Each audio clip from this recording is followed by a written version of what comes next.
बिस्मिल्लाहि वस्सलामु अला रसूलिल्लाह। एक सवाल है हमारे दारुल इफ्ता में ये आ रहा है कि शब बारात की क्या अहमियत है।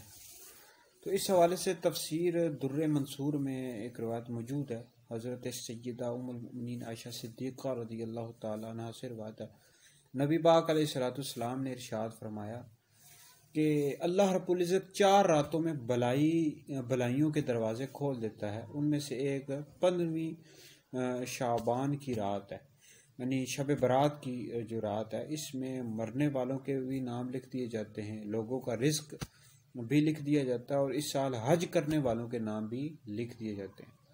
तो ये बहुत ही शब बारात की जो रात है बहुत ही ज़्यादा नाजुक तरीन रात है। इसमें मरने वालों के नाम भी लिख दिए जाते हैं।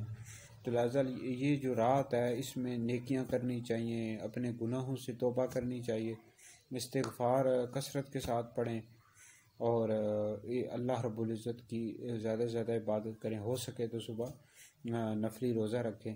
और इस रात कुछ लोग होते हैं आतिशबाजी करते हैं, पटाखे गोले छोड़ते हैं, फायरिंग करते हैं। ये सब नाजायज़ है और नाजायज़ काम है और फजूल खर्ची भी है और ये काम बिल्कुल भी नहीं करनी चाहिए। और इस रात कसरत के साथ अल्लाह की इबादत करें, इस रात तस्बीह पढ़ें, नवाफिल पढ़ें, कुरान मजीद की कसरत के साथ तिलावत करें, सुबह रोज़ा रखें और अल्लाह रब्बुल इज़्ज़त से अपने गुनाहों की मुआफ़ी मांगें।